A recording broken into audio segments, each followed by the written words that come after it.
In the autumn of 1918, the German Empire was on the verge of collapse. After 4 years of brutal warfare, its armies were exhausted, its people were starving, and its will to fight was broken. But it had one last fortress, one final line of defense that was believed to be utterly impregnable. It was a massive, deep, and sophisticated system of trenches, concrete pillboxes, and barbed wire that stretched across the north of France.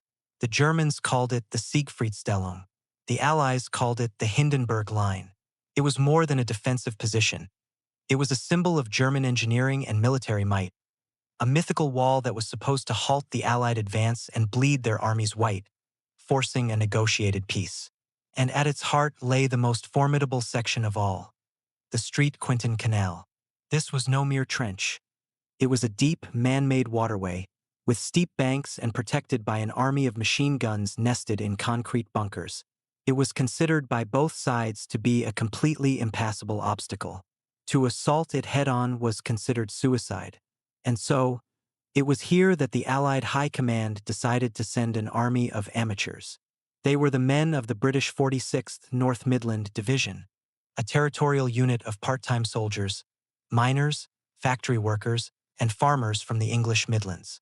They were not elite guards or professional regulars, and they were about to be asked to do the impossible. This is the hidden story of one of the most audacious and brilliant attacks of the First World War. It's the tale of how an army of weekend soldiers was ordered to cross a canal under fire, using nothing but makeshift rafts and lifebelts from cross-channel steamers, and how they shattered Germany's unbreakable line in a single morning. This is the day a group of underestimated amateurs won the war. The Allied 100 Days Offensive, which began in August 1918, had been a stunning success. The German army was in full retreat. But now, in late September, they had fallen back to their ultimate sanctuary, the Hindenburg Line. The Allied commander, Marshal Foch, knew that to win the war, this line had to be broken. He planned a massive, coordinated assault along its entire length, set for the final days of September. The task of breaking through the center at its strongest point along the street Quentin Canal fell to the British Fourth Army, commanded by General Sir Henry Rawlinson. Rawlinson's plan was complex. He would use the Australian and American Corps to attack the line where it ran through a tunnel, but the main frontal assault on the open canal itself was given to Lieutenant General Sir John Monash's Australian Corps and, crucially, Lieutenant General Sir Walter Braithwaite's 9 Corps, which included the 46th Division. When the men of the 46th Division saw their objective, a sense of disbelief and dread must have set in. The street Quentin Canal was a terrifying obstacle. It was 35 feet wide with steep, slippery banks. On the German side of the canal, the bank rose to a high escarpment, honeycombed with machine gun posts and concrete pillboxes that provided a perfect field of fire over the entire canal and the flat, open ground leading up to it. The Germans had every advantage. They were dug in, they had the high ground, and they had a waterway that acted as a giant moat. Any attacking force would have to cross 500 yards of open, machine gun-swept ground, somehow get across a 35-foot wide canal under fire, scale a steep bank, and then assault a fortress. It was a suicide mission, but the commander of the 46th Division, Major General Gerald Boyd, and his staff devised a plan of breathtaking audacity. They knew a conventional attack was impossible, so they decided to do something completely unconventional. Their secret weapon would not be a new tank or a giant gun. It would be fog, surprise, and a strange collection of equipment scrounged from the rear. The Royal Engineers were tasked with building collapsible boats and wooden footbridges to be carried forward in the attack. But the most iconic piece of equipment was sourced from the stores of cross-channel ferries. They were simple, cork-filled lifebelts, thousands of them. The plan was as simple as it was terrifying. The infantry would storm the canal, inflate their lifebelts, jump into the water, and swim across under the cover of the world's most powerful artillery barrage. They would be a human bridge.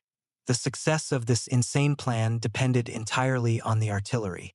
The British had learned the lessons of the Somme and Passchendaele. This would not be a week-long bombardment that simply alerted the enemy. This would be a short, brutally intense, and incredibly scientific barrage.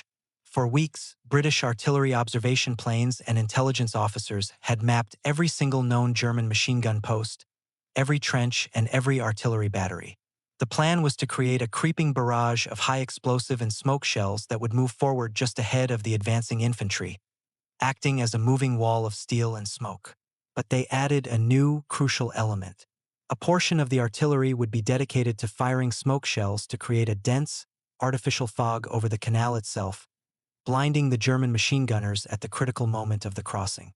In the pre-dawn darkness of September 29, 1918, the men of the 46th Division moved into their jumping-off positions. Every soldier carried his rifle, ammunition, grenades, and his own personal flotation device. Some had the cork lifebelts, others carried petrol cans or pieces of timber. They were terrified, but they were also filled with a grim determination. They were about to attempt what the finest professional armies in the world had deemed impossible. At 5:50 a.m., the whistle blew. Simultaneously, over 1,600 Allied guns opened fire.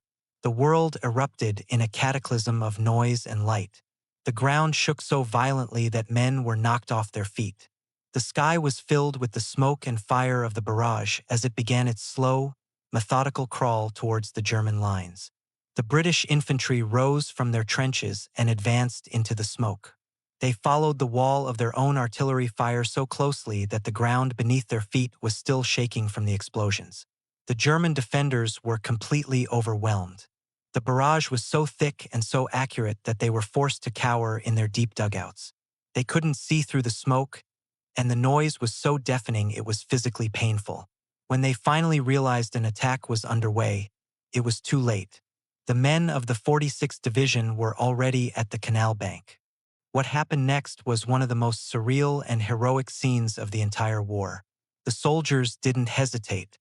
They threw their makeshift rafts and footbridges into the water. Men with the cork lifebelts jumped into the canal and began paddling across, their rifles held high above their heads. Some of the German machine gunners, recovering from the shock of the barrage, managed to open fire. Men were hit and disappeared beneath the water. Rafts were overturned. But the smoke was so thick that the German fire was largely inaccurate. Miraculously, the first wave of soldiers made it to the other side. They scrambled up the steep, slippery bank, clawing at the mud for handholds. Reaching the top, they did not pause. Dripping wet and covered in mud, they charged the first German trench line with bayonets and grenades. The German defenders who emerged from their dugouts were met not by exhausted, disorganized survivors, but by furious, determined attackers. The fighting was savage and brief. The first line of trenches was cleared in a matter of minutes. In one of the most incredible feats of the attack, a party led by 2nd Lieutenant H.C.B. H. Smith of the Leicestershire Regiment found the Requevel Bridge, a major canal crossing, still intact. The Germans had prepared it for demolition, but in the chaos of the barrage, they had failed to detonate the charges. Smith and his men rushed the bridge, fought off the demolition party in a desperate firefight, and secured it for the advancing troops and tanks. The capture of the Requevel Bridge was the turning point. It allowed the supporting Mark V tanks to cross the canal, which the Germans had believed was impossible for armor.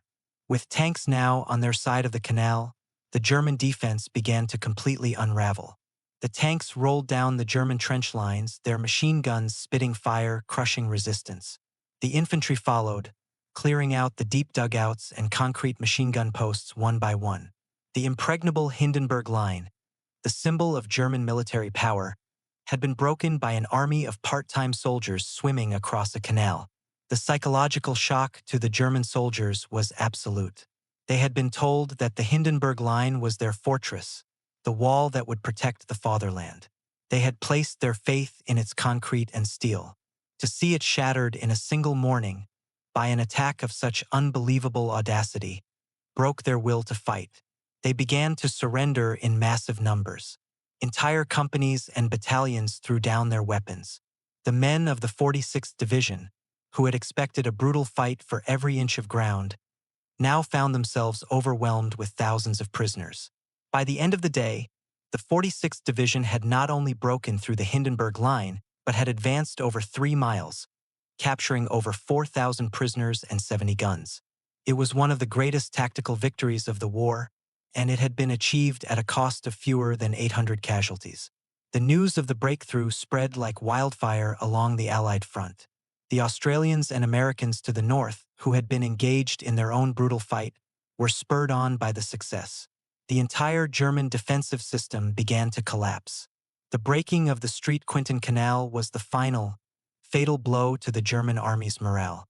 Ludendorff, who had been holding onto the faint hope that he could force a stalemate on the Hindenburg Line, now knew the war was irretrievably lost. On the same day, September 29th, he informed the German government that they must seek an immediate armistice. The end of the war was now just a matter of weeks away. The story of the 46th Division's impossible attack is a powerful testament to human ingenuity and courage. It demonstrates that in war, audacity and brilliant planning can overcome even the most formidable physical obstacles.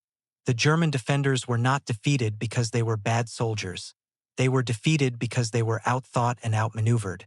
They had prepared for a conventional assault, and the Allies gave them something completely unconventional. They expected a frontal attack by infantry, and they got a swimming attack under the cover of a scientific artillery barrage. The heroes of this story are the ordinary men from the Midlands of England who were asked to do something that sounded like a suicide mission. They were not elite stormtroopers or lifelong professional soldiers. They were factory workers, coal miners, and farmers who had answered the call to serve their country. And on a misty September morning, they did what no one thought could be done. They swam a canal under fire, stormed an impenetrable fortress, and in doing so, they broke the back of the German army and hastened the end of the First World War. Their incredible story is a hidden front of history, a tale of how a group of underestimated amateur soldiers, armed with courage and cork lifebelts, achieved one of the most decisive and brilliant victories of the entire conflict. They proved that the most powerful weapon in any war is not the gun or the shell, but the unyielding resolve of the human spirit.